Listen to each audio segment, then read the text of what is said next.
करते हैं शुरुआत 1 मिनट एक खबर के साथ और सबसे पहले बात करेंगे तालिबान ने अफगानिस्तान में अंतरिम सरकार का ऐलान कर दिया। 33 मंत्रियों के साथ आतंकी मुल्ला हसन अखुंद को अफगानिस्तान का नया प्रधानमंत्री बना दिया गया और बाकी के मंत्री भी आतंकवादी ही चुने गए हैं। इनमें मोस्ट वांटेड सिराजुद्दीन हक्कानी भी शामिल, जिस पर अमेरिका ने 38 करोड़ का इनाम घोषित कर रखा है। एक रिपोर्ट के साथ शुरुआत।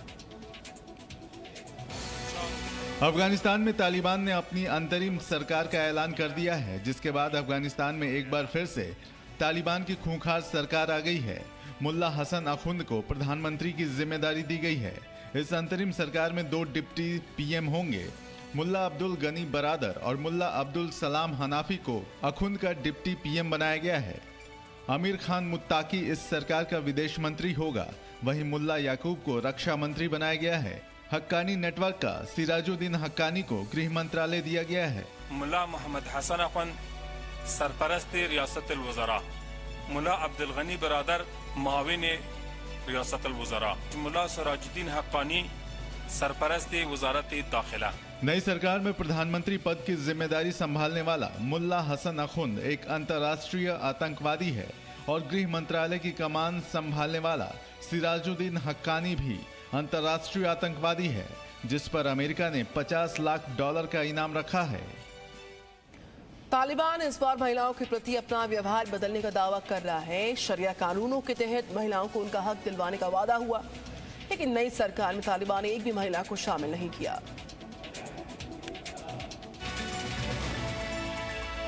तालिबान ने नई अफगानिस्तान सरकार के गठन का ऐलान कर दिया है। तालिबान की नई सरकार में कुल 33 मंत्रियों को शामिल किया गया है, जिसमें दोहा में भारतीय राजदूत से बातचीत करने वाले तालिबान के 7 नेताओं में से एक शेर मोहम्मद अब्बास स्टेनकज़ई को तालिबान का उप विदेश मंत्री बनाया गया है। स्टेनकज़ई 1982 में देहरादून की मिलिट्री एकेडमी में ट्रेनिंग ले चुका है और अब्बास स्टेनकज़ई के पास मुजाहिदीन संगठनों के साथ साथ तालिबान में भी काम करने का लंबा अनुभव है। वो तालिबान के पहले के शासन के दौरान अफगानिस्तान के उप विदेश मंत्री रह चुके हैं और दुनिया के कई विदेशों की यात्रा की है। तो वहीं 20 साल बाद सत्ता में लौटा तालिबान महिलाओं के प्रति खुद को सॉफ्ट दिखाने की कोशिश कर रहा है, लेकिन तालिबान की इस सरकार में एक भी महिला को जगह नहीं दी गई है, जो महिलाओं के प्रति तालिबान के असली चेहरे को दिखाता है। अंतरिम सरकार के ऐलान के बाद तालिबान के सुप्रीम लीडर हिब्बुल्लाह अखुंदजादा की तरफ से बयान जारी हुआ, जिसमें उसने दुनिया से वादा करते हुए कहा कि तालिबान सरकार सभी अंतर्राष्ट्रीय कानूनों संधियों को मानेगी, लेकिन वहीं तक जहां तक शरिया कानून प्रभावी नहीं होता। इसके अलावा भी कई सारे वादे हुए जो अफगानिस्तान की जनता के साथ किसी धोखे से कम नहीं। तालिबान में सरकार गठन के ऐलान के बाद तालिबान के सर्वोच्च नेता हिब्बुल्लाह अखुंदजादा ने अपनी नीतियों के बारे में बताया। हिब्बुल्लाह अखुंदजादा ने कहा, अफगानिस्तान में बनी नई सरकार सभी अंतर्राष्ट्रीय कानूनों और संधियों को मानेगी। तालिबान मानवाधिकारों, अल्पसंख्यकों के अधिकारों की रक्षा करेगा। अफगानिस्तान की जमीन का इस्तेमाल किसी दूसरे देश की सुरक्षा के खिलाफ नहीं करने देगा। साथ ही साथ तालिबान ने शरिया कानून के तहत देशवासियों को सुरक्षित वातावरण देने का वादा किया है, लेकिन तालिबान के सारे वादे उसके चरित्र से जरा भी मेल नहीं खाते हैं। तालिबान महिलाओं को उनका हक देने की बात करता है, लेकिन पूरी दुनिया ने देखा कि कैसे महिलाएं हिजाब पहनकर पर्दे में क्लासरूम में पढ़ाई कर रही हैं। मानवाधिकारों और अल्पसंख्यकों के अधिकारों की रक्षा की बात करने वाले तालिबान के लड़ाकों ने कल भीड़ पर गोलियां चलाई, जिसमें से एक व्यक्ति की मौत हो गई। इन तस्वीरों को देखने के बाद लगता है कि ये सारे वादे महज वादे हैं, हकीकत से इनका कोई लेना देना नहीं है। मुल्ला हसन बरादर को कल से पहले तक अफगानिस्तान का संभावित प्रधानमंत्री कहा जा रहा था। मुल्ला बरादर ही तालिबान के प्रमुख नेता के तौर पर बड़ी बड़ी बैठकें कर रहा था, रणनीतियां बना रहा था, लेकिन अंत समय में तालिबान ने उसको आईना दिखा दिया। उसे डेप्यूटी प्रधानमंत्री बना दिया गया। कहा जा रहा है कि इसके पीछे भी पाकिस्तान का हाथ हो सकता है। अफगानिस्तान में तालिबान के कब्जे के बाद से ही सरकार के प्रमुख के रूप में मुल्ला बरादर को देखा जा रहा था, या यूं कहें कि मुल्ला गनी बरादर को ही प्रधानमंत्री माना जा रहा था। लेकिन देखते ही देखते अफगानिस्तान में बनी नई तालिबान सरकार में सबसे चर्चित नाम को सबसे कम चर्चित चेहरे मुल्ला हसन अखुंद में बदल दिया गया है। माना जा रहा है कि इसके पीछे पाकिस्तान के ISI चीफ का हाथ है। नए सत्ता बंटवारे के सौदे में आईएसआई प्रमुख फैज हमीद ने समूह में विभिन्न गुटों के बीच आंतरिक मतभेदों को कम करने में भूमिका निभाई है। तालिबान सरकार के गठन से पहले आईएसआई प्रमुख फैज हमीद काबुल गए, जहां फैज हमीद ने मुल्ला अब्दुल गनी बरादर से मुलाकात की थी, जिसके बाद कल सरकार का गठन हुआ और मुल्ला अब्दुल गनी बरादर को कोई भी पद नहीं मिला, क्योंकि पाकिस्तान जानता है कि मुल्ला हसन अखुंद के पास अपना कोई शक्ति अधिकार नहीं है, इसलिए वह दोनों प्रमुख गुटों के नेताओं के लिए कोई खतरा नहीं है और इसी को देखते हुए पाकिस्तान ने ऐसा किया।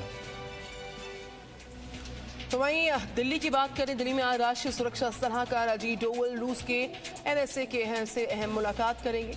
उनकी ये मुलाकात अफगानिस्तान के ताज़ा हालात पर होगी, जिसमें तालिबान के साथ साथ चीन और पाकिस्तान के अफगानिस्तान में दखल को लेकर बातचीत हो सकती है। अफगानिस्तान संकट के बीच आज भारत के राष्ट्रीय सुरक्षा सलाहकार अजीत डोवल निकोलाई पेत्रुशेव से मुलाकात करेंगे और अफगानिस्तान के ताज़ा हालात पर चर्चा करेंगे। 15 अगस्त से अफगानिस्तान पर तालिबान के कब्जे के बाद से दुनिया भर के सभी देशों में इस वक्त अफगानिस्तान को लेकर हलचल है। इससे पहले रूस के राजदूत निकोले कुदाशेलव ने अफगानिस्तान में तालिबान राज के बाद भारत को आगाह करते हुए कहा था कि तालिबान के आने से कश्मीर में आतंक का खतरा बढ़ सकता है। As far as the phenomena of terror is concerned, yes, we do share our concerns with India. There is a danger of terror of terror being spread to the Russian territory, to the territory of Kashmir, maybe. ऐसे में आज होने वाली अजीत डोवल और Nikolai Patrushev की ये बैठक काफी अहम मानी जा रही है। 9 महीने के बाद करीब 140 अमेरिकी सैनिक अफगानिस्तान से अमेरिका लौट आए हैं, जिनकी वापसी के बाद उनके परिवार वाले खुश हैं।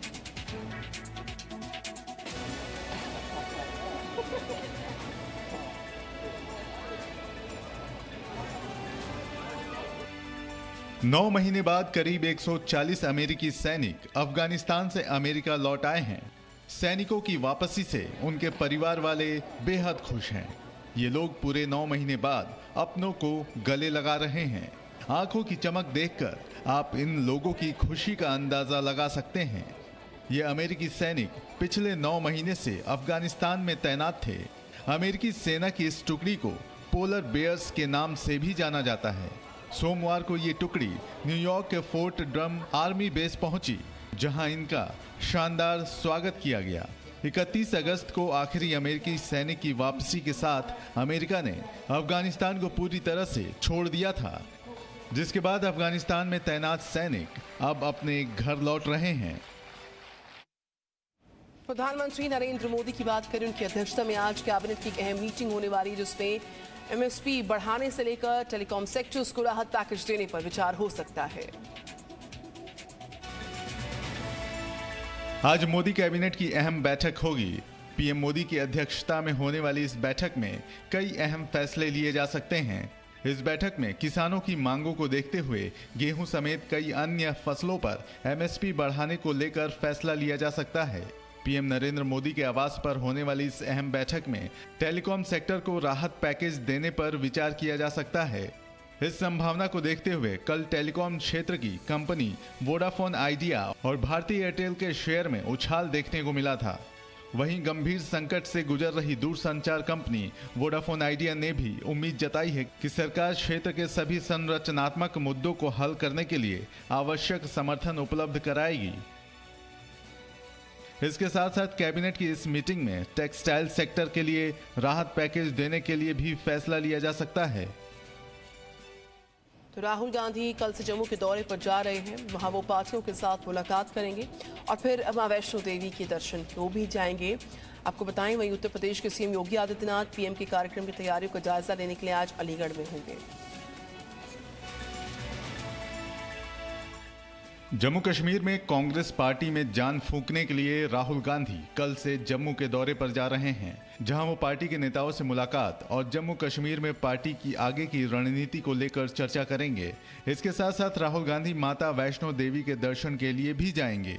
तो वहीं उत्तर प्रदेश के सीएम योगी आदित्यनाथ पीएम के कार्यक्रम की तैयारियों का जायजा लेने के लिए आज अलीगढ़ में जाएंगे। 14 सितंबर को पीएम नरेंद्र मोदी राजा महेंद्र प्रताप सिंह विश्वविद्यालय का शिलान्यास करेंगे। 3 दिनों के दौरे पर यूपी पहुंचे AIMIM अध्यक्ष असदुद्दीन ओवैसी ने कल अयोध्या के रुदौली में जनसभा को संबोधित किया। ओवैसी ने फैजाबाद का नाम बदलने को लेकर यूपी सरकार पर हमला बोला। बाबा को भी पता नहीं है, बाबा को बोलेंगे ओवरब्रिज तो बाबा बोलेंगे नाम बदल दो। झारखंड विधानसभा की तरह अब यूपी में भी नमाज के लिए अलग कमरे की मांग शुरू हो गई है। सपा विधायक ने विधानसभा अध्यक्ष को इसके लिए एक सुझाव दिया। यूपी में भी विधानसभा में नमाज के लिए अलग कमरे की मांग शुरू हो गई है। कानपुर से समाजवादी पार्टी के विधायक ने ये मांग की है और कहा है कि उन्होंने विधानसभा अध्यक्ष को इसके लिए सुझाव दिए हैं। अगर विधानसभा में ही एक प्रेयर रूम हो, कभी कभी ऐसा होता है क्योंकि नमाज का टाइम हमारे यहाँ फिक्स है, जैसे 1 बजे की टाइम है तो 1 बजे होगी, 5 बजे वाली 5 बजे होगी, 6-7 बजे वाली 6-7 बजे होगी। विधानसभा अध्यक्ष चाहे तो इसमें विचार भी कर सकते हैं और एक कमरा बना देने से ना कोई हानि होगी ना किसी को कोई तकलीफ होगी। तो वहीं झारखंड विधानसभा में नमाज के लिए अलग कमरा आवंटित किए जाने का विरोध तेज हो गया है। बीजेपी ने विधानसभा के अंदर और बाहर प्रदर्शन किया और भजन कीर्तन करके अपना विरोध जताया। 4 सितंबर को झारखंड विधानसभा सचिवालय ने एक आदेश जारी किया था, जिसमें कमरा नंबर 348 को नमाज कक्ष के रूप में आवंटित किया था। मनसुख हीरेन हत्याकांड के मामले में एनआईए ने कोर्ट में सचिन वाजे के खिलाफ चार्जशीट दाखिल की। चार्जशीट के मुताबिक सचिन वाजे डिटेक्टिव या फिर एनकाउंटर स्पेशलिस्ट के तौर पर अपना नाम दोबारा बनाना चाहता था, इसलिए उसने ऐसा किया। एंटीलिया केस और मनसुख हीरेन हत्याकांड के मामले में एनआईए ने कोर्ट में सचिन वजे के खिलाफ चार्जशीट दाखिल की है। चार्जशीट के मुताबिक सचिन वजे डिटेक्टिव या एनकाउंटर स्पेशलिस्ट के तौर पर अपना नाम दोबारा बनाना चाहता था, इसीलिए उसने बड़े बिजनेसमैन के घर के बाहर विस्फोटकों से भरी स्कॉर्पियो कार को पार्क किया। चार्जशीट में लिखा गया है कि इस पूरे कांड को अंजाम देने के लिए सचिन वजे ने अपने रुतबे का इस्तेमाल किया और फर्जी पहचान से एक होटल में 100 दिनों के लिए एक कमरा बुक किया। इसके लिए सचिन वजे ने सुशांत खामकर नाम से फर्जी आधार कार्ड भी बनवाया। इस पूरी साजिश के लिए सचिन वजे 16 फरवरी से 20 फरवरी तक होटल में रुका था। पूर्व मुंबई पुलिस कमिश्नर परमबीर सिंह के द्वारा महाराष्ट्र के पूर्व गृह मंत्री अनिल देशमुख पर भ्रष्टाचार के आरोप लगाने के मामले में जांच कर रहे चांदीवाल कमीशन ने परमबीर सिंह को जमानती वारंट जारी किया है।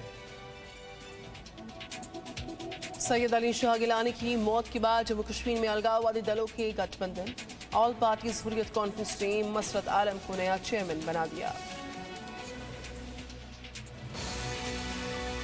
जम्मू कश्मीर में अलगाववादी दलों के गठबंधन ऑल पार्टीज हुर्रियत कॉन्फ्रेंस ने मसरत आलम को नया चेयरमैन बनाया है। मसरत आलम सैयद अली शाह गिलानी की जगह लेंगे, जिनकी पिछले हफ्ते मौत हो गई थी। मसरत आलम फिलहाल दिल्ली की तिहाड़ जेल में बंद हैं। वहीं शब्बीर अहमद शाह और गुलाम अहमद गुलजार को हुर्रियत कॉन्फ्रेंस का उपाध्यक्ष बनाया गया है। हुर्रियत कॉन्फ्रेंस की तरफ से जारी किए गए बयान में कहा गया है कि कश्मीर के लोग नेतृत्व को बड़ी उम्मीदों से देखते हैं। हुर्रियत की तरफ से कहा गया है कि ये चुनाव होने तक ये सभी नियुक्तियां अस्थायी तौर पर की गई हैं। पाकिस्तान के कट्टर समर्थक माने जाने वाले सैयद अली शाह गिलानी को हुर्रियत कॉन्फ्रेंस का लाइफ टाइम चेयरमैन बनाया गया था, लेकिन उन्होंने पिछले साल पद छोड़ दिया था और खुद को हुर्रियत कॉन्फ्रेंस से अलग कर लिया था। पीडीपी अध्यक्ष महबूबा मुफ्ती ने ट्वीट कर आरोप लगाया कि उन्हें सरकार ने फिर से नजरबंद किया और कहा है कि प्रशासन के मुताबिक कश्मीर में स्थिति अभी सामान्य नहीं है, इसीलिए ऐसा किया गया। पीडीपी अध्यक्ष महबूबा मुफ्ती ने ट्वीट कर आरोप लगाया है कि उन्हें सरकार ने नजरबंद कर दिया है। महबूबा मुफ्ती ने श्रीनगर में अपने घर की तस्वीरें शेयर करते हुए ट्वीट किया है। भारत सरकार अफगानिस्तान में लोगों के अधिकारों के लिए चिंता जता रही है, वहीं कश्मीरियों को उनके अधिकारों से वंचित रखा गया है। मुझे आज नजरबंद कर दिया गया क्योंकि प्रशासन के मुताबिक कश्मीर में स्थिति अभी सामान्य नहीं है। हालात सामान्य होने के दावों की सच्चाई सामने आ गई है। श्रीनगर और बडगाम में मंगलवार से मोबाइल इंटरनेट सेवा शुरू हो गई है। साथ ही उपराज्यपाल मनोज सिन्हा ने श्रीनगर में कश्मीरी प्रवासियों की जमीन और अन्य अचल संपत्तियों के बारे में शिकायतों के लिए एक ऑनलाइन पोर्टल भी लॉन्च किया। इंसानियत, जमहूरियत और कश्मीरियत, ये 3 बातों का जिक्र किया था। मुझे लगता है कि असली कश्मीरियत क्या है, उस दिशा में उठाया गया ये आज एक कदम है। Presenting B News app, available on Google Play and App Store. Download it now.